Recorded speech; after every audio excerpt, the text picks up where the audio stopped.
Kalian pernah nggak sih melihat pembangunan yang lagi dalam pengerjaan? Nah, pembangunan tersebut disebut dengan konstruksi dalam pengerjaan.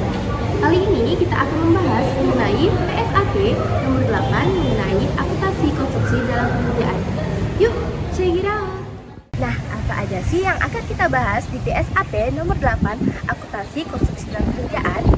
Yang pertama ada definisi konstruksi dalam pengerjaan. Yang kedua ada pengakuan konstruksi dalam pengerjaan. Yang ketiga ada pengukuran konstruksi dalam pengerjaan. Yang keempat ada pengungkapan konstruksi dalam pengerjaan. Yuk. Kali ini kita akan membahas mengenai definisi konstruksi dalam pengerjaan. Konstruksi dalam pengerjaan atau biasa disingkat dengan KDP adalah aset tetap yang sedang dalam proses pembangunan. Konstruksi dalam pekerjaan mencakup tanah, peralatan, mesin, gedung, pembangunan, jalan, irigasi, jaringan, serta aset tetap lainnya yang proses perolehannya dan atau pembangunannya membutuhkan suatu periode waktu tertentu dan belum selesai.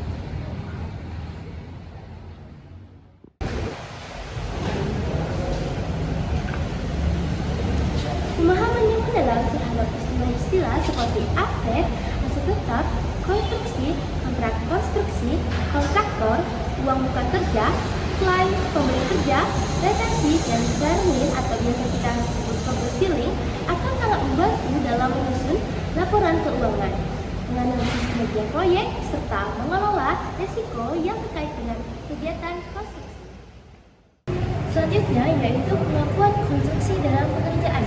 Suatu benda berwujud harus diakui sebagai konstruksi dalam pekerjaan jika yang pertama, besar kemungkinan bahwa manfaat ekonomi masa yang akan datang berkaitan dengan aset tersebut akan diperoleh. Yang kedua, biaya perolehan tersebut dapat diukur secara andal.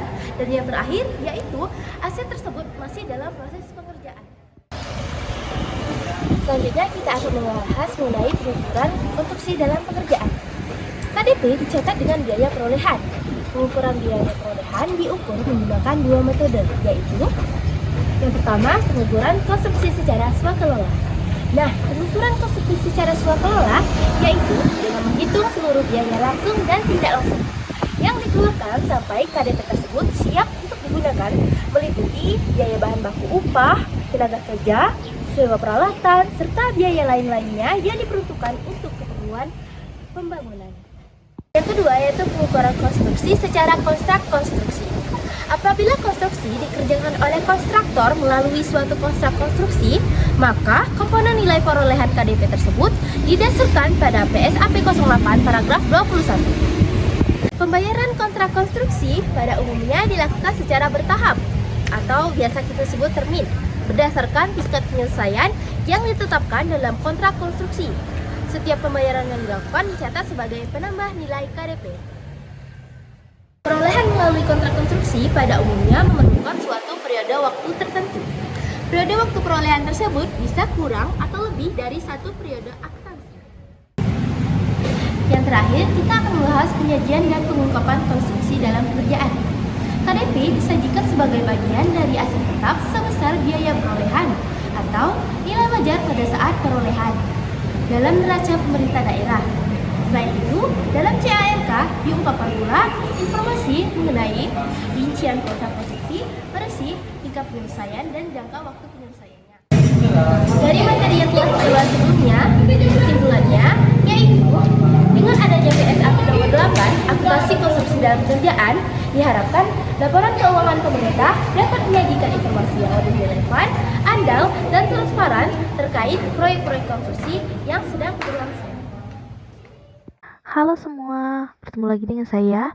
Nah, kali ini saya akan memberikan contoh kasus mengenai materi konstruksi dalam pekerjaan atau biasa kita singkat KDP dalam akuntansi pemerintah. Nah, kasus ini berhubungan dengan proyek pembangunan yang dilakukan oleh pemerintah Kota Bandung pada tahun 2016. Proyek tersebut adalah pembangunan underground reservoir di Kadebech dengan nilai kontrak yang cukup besar.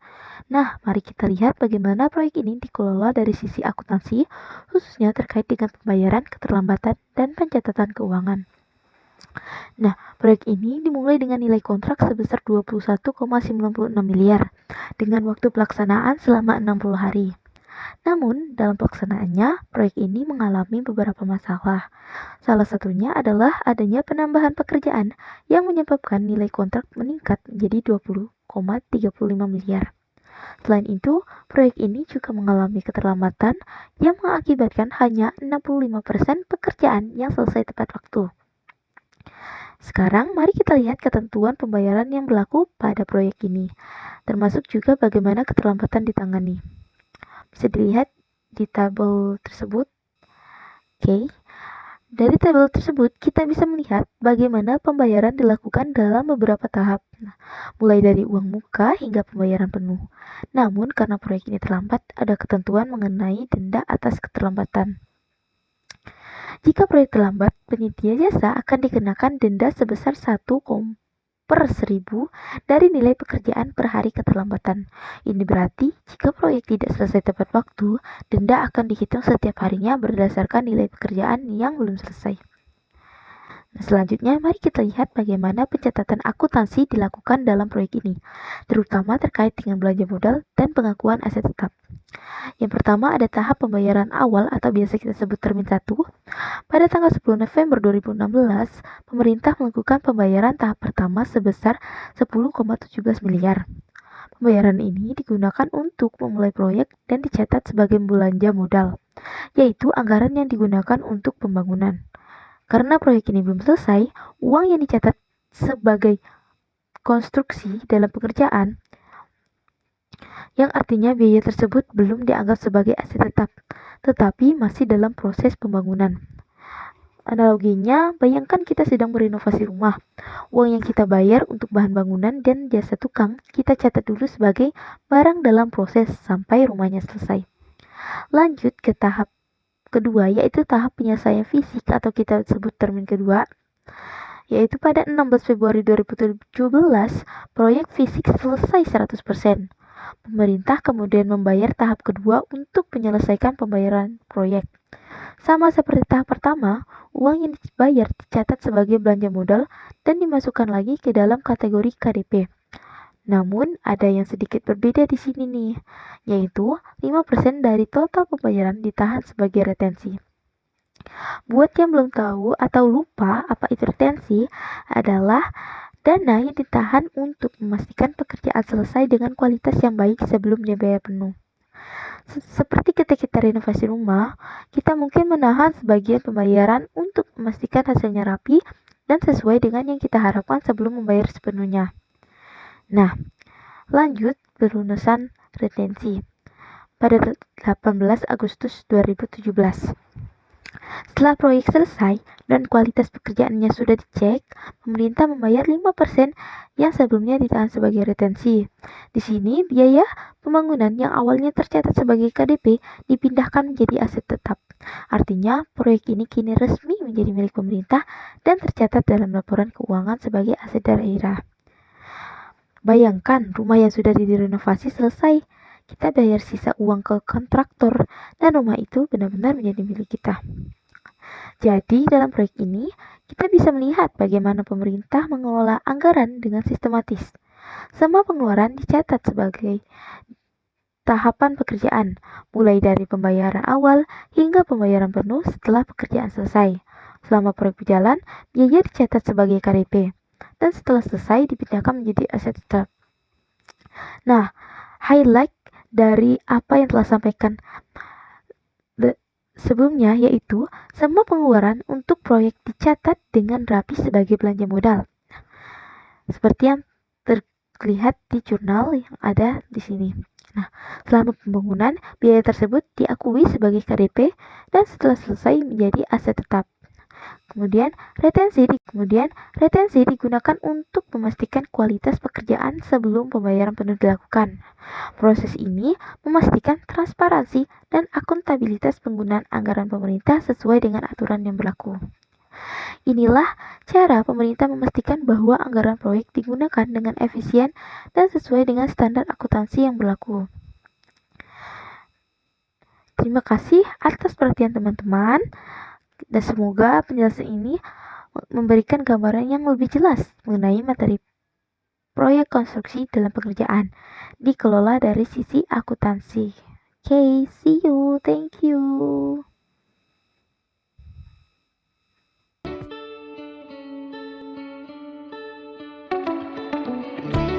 Pernah penasaran nggak sih bagaimana pemerintah mengatur dan mengelola utang-utangnya? Nah, di sini kita akan membahas mengenai PSAP 09, yaitu tentang akuntansi kewajiban. Yuk simak kelanjutannya. Nah, PSAP 09 ini secara khusus mengatur tentang bagaimana pemerintah mencatat, mengukur, dan melaporkan kewajiban atau utang yang dimilikinya. PSAP 09 ini seperti buku panduan bagi pemerintah daerah dalam mengelola utang-utangnya. Aturan ini memastikan bahwa utang-utang pemerintah daerah dapat dicatat dengan benar dan transparan. Nah, ternyata kewajiban pemerintah ini diklasifikasikan menjadi 3 macam loh. Yuk kita bahas. Yang pertama, kewajiban jangka pendek. Kewajiban jangka pendek ini merupakan utang pemerintah yang diharapkan dapat dibayar kurang dari 12 bulan. Contohnya, seperti gaji pegawai, transfer pemerintah, dan lain-lain. Yang kedua, kewajiban jangka panjang. Kewajiban jangka panjang ini merupakan utang pemerintah yang pembayarannya lebih dari 12 bulan. Contohnya seperti gaji pensiun dan utang obligasi. Yang ketiga, kewajiban kontingen. Nah, kewajiban kontingen ini unik karena belum tentu terjadi. Misalnya, ketika pemerintah kalah dalam sebuah gugatan, maka muncul kewajiban bagi pemerintah untuk membayar ganti rugi. Nah, kesimpulan yang dapat kita ambil yaitu PSAP 09 ini adalah standar akuntansi yang khusus untuk mengatur bagaimana pemerintah daerah harus mengelola dan melaporkan utang-utangnya. Standar ini bertujuan untuk memastikan transparansi, akuntabilitas, dan keakuratan dalam pengelolaan keuangan pemerintah daerah.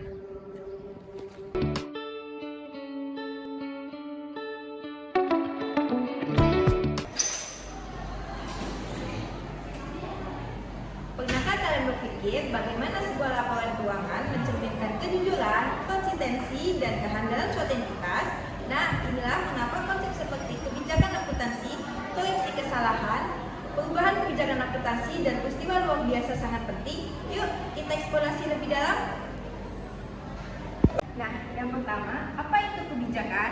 Nah, mari kita bayangkan kebijakan akuntansi sebagai aturan main yang disepakati yang memastikan laporan keuangan itu tidak hanya rapi, tapi juga transparan pada prinsip dasar, dan praktik ini menjadi pedoman utama dalam menyusun laporan keuangan. Yang menariknya, kesalahan ini dibagi menjadi 2, yaitu yang pertama, tidak berulang atau mungkin terjadi hanya sekali. Dan yang kedua, yang berulang atau sistemik dan perlu segera dibereskan. Koreksi kesalahan ini ibarat memperbaiki fondasi agar bangunan tetap kokoh. Lalu, bagaimana dengan perubahan kebijakan akuntansi? Ketika aturan main berubah, kita perlu beradaptasi. Tapi, perubahan kebijakan akuntansi bukan sembarangan. Harus ada alasan kuat seperti peraturan baru atau standar yang lebih baik. Nah, selanjutnya lanjut ke materi perubahan estimasi akuntansi dan operasional yang dihentikan. Estimasi akuntansi itu seperti meneropong masa depan dengan data yang terbaik yang kita miliki sekarang. Misalnya, dengan memprediksi umur manfaat aset atau jumlah piutang yang mungkin tidak tertagih. Tetapi, kalau ada informasi baru atau ada lingkungan yang berubah, estimasi perlu diperbarui. Pengaruhnya bagaimana sih? Dengan dicatat dengan perspektif hanya di periode berjalan dan dengan masa depan. Dan bagaimana dengan operasi yang dihentikan? Bayangkan jika sebuah program besar yang tiba-tiba dihentikan karena peraturan pemerintah, penghentian ini harus diungkapkan secara jelas dari tanggal efektif, dampak sosial hingga sisa kewajiban yang ada. Tetapi perlu kalian ingat, penghentian alami karena kebutuhan yang menurun atau relokasi bukan termasuk operasi yang dihentikan. Nah, kesimpulan dari materi tadi adalah laporan keuangan mencerminkan kejujuran dan keadaan entitas, kebijakan akuntansi, koreksi kesalahan, perubahan kebijakan, serta peristiwa luar biasa, dan juga perubahan estimasi akuntansi serta penghentian operasional memastikan bahwa laporan tetap akurat, relevan, dan transparan untuk mendukung pengambilan keputusan yang tepat. Nah, itu tadi penjelasan tentang PSAP nomor 10 tentang akuntansi koreksi kesalahan dan lain-lain.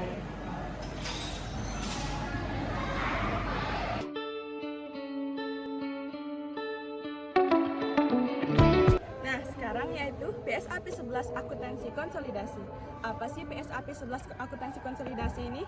Nah, ini adalah pedoman yang dikeluarkan oleh Badan Pengawasan Keuangan dan Pembangunan atau BPKB di Indonesia untuk membantu pemerintah daerah dan juga lembaga pemerintah lainnya dalam menyusun laporan keuangan yang konsisten dan juga transparan. Kalian tahu nggak tujuan konsolidasi? Nah, tujuan konsolidasi ini memberikan gambaran menyeluruh dengan menggabungkan laporan keuangan dari berbagai entitas sehingga menjadi suatu laporan tunggal. Konsolidasi memberikan gambaran yang lebih lengkap tentang posisi keuangan dan hasil operasi suatu pemerintah atau lembaga. Nah, sekarang manfaat PSAP 11 Akuntansi Konsolidasi. Kalian tahu nggak apa manfaat PSAP 11 ini? Nah, yang pertama, memudahkan pemerintah untuk mempertanggungjawabkan penggunaan anggaran kepada masyarakat. Yang kedua, memberikan informasi yang lebih baik bagi pengambil keputusan dalam perencanaan dan pengelolaan keuangan. Dan yang ketiga, meningkatkan kepercayaan publik terhadap pengelolaan keuangan dari pemerintah. Nah, sekarang kesimpulan dari PSAP 11 Akuntansi Konsolidasi. Akuntansi konsolidasi adalah alat penting bagi pemerintah untuk menyajikan laporan keuangannya secara komprehensif dan transparan. Dengan mengikuti pedoman ini, diharapkan akan tercipta akuntabilitas yang lebih baik serta pengelolaan keuangan yang lebih efisien.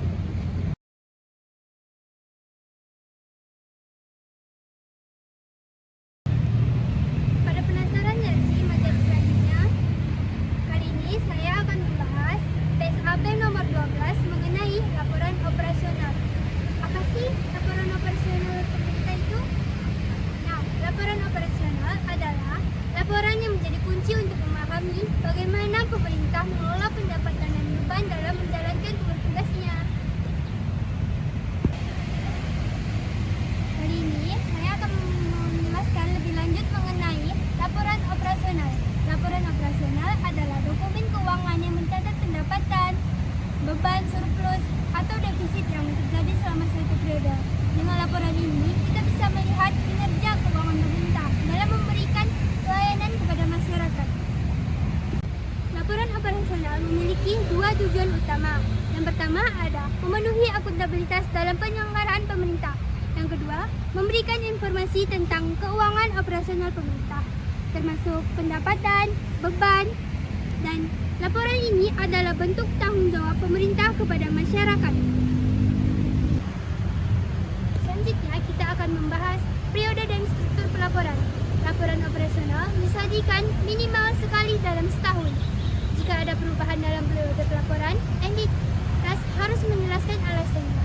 Nah, selanjutnya, struktur laporan ini mencakup yang pertama, ada pendapatan LO, yang kedua, ada beban, yang ketiga, ada surplus atau defisit operasional, yang keempat, ada kegiatan operasional, yang kelima, ada pos luar biasa. Dengan struktur ini, laporan menjadi lebih terorganisasi dan mudah dipahami. Pada kali ini, saya akan menjelaskan contoh transaksi pada laporan operasional oleh Triharta tahun 2010 untuk transaksi pendapatan. Yang pertama, telah terbit surat ketetapan pajak atau yang disingkat SKP di tahun 2009 sebesar 500. Kemudian basis akrual LO dicatat sebagai pendapatan pajak pada periode dikeluarkannya SKP. Jurnalnya yaitu piutang pajak sebesar 500 didebit pada pendapatan pajak sebesar 500 dikredit. Yang kedua, pajak diterima oleh kas negara sebesar 300. Untuk basis akrual LO dicatat sebagai pelunasan piutang untuk jurnal bendahara umum negara. Kas sebesar 300 didebit pada piutang pajak sebesar 300 dikredit. Yang ketiga, pada tanggal neraca terdapat SKP yang belum dibayar oleh wajib pajak sebesar 200. Untuk basis akrual LO tidak ada jurnalnya. Kenapa di basis akrual LO tidak ada jurnalnya? Karena fokus LO adalah pengakuan pendapatan berbasis akrual, bukan posisi keuangan. Selanjutnya, transaksi beban. Satuan kerja menerima tagihan listrik sebesar 200 pemakaian bulan Desember 2009. Untuk basis akrual LO dicatat sebagai beban jurnalnya yaitu beban langganan daya dan jasa sebesar 200 didebit pada utang belanja sebesar 200 dikredit. Yang kedua, pada tanggal 31 Desember 2009 belum dilakukan pembayaran tagihan listrik. Untuk basis akrual LO tidak ada jurnalnya karena pada poin pertama beban listrik telah dicatat dalam jurnal akrual sebagai beban langganan daya dan jasa sebesar 200 dan utang belanja sebesar 200. Dengan demikian, pengakuan beban sudah dilakukan sesuai dengan prinsip akrual. Selanjutnya, transaksi non-operasional. Satkar menjual aset non-lancar pada Desember 2009 sebesar 150 dengan harga perolehan sebesar 90. Untuk basis akrual LO dicatat sebagai surplus penjualan aset non-lancar. Untuk jurnalnya yaitu kas sebesar 150 didebit pada aset tetap dikredit yang belum diketahui, surplus penjualan aset non-lancar sebesar 60. Untuk mencari aset tetapnya, kita menghitung diketahui harga jual aset sebesar 150, harga perolehan aset 90, surplus penjualan aset non-lancar 60 dari selisih harga jual dengan nilai buku. Di mana rumus nilai buku aset tetap yaitu nilai buku aset tetap sama dengan harga jual dikurang surplus penjualan aset non-lancar. Untuk maka nilai buku aset tetap sama dengan 150 dikurang 60 sama dengan 90. Jadi, nilai aset tetap yang dicatat adalah sebesar 90 dikredit yaitu sama dengan harga perolehan awal aset tersebut. Mungkin hanya itu yang dapat saya sampaikan. Mohon maaf jika ada salah kata.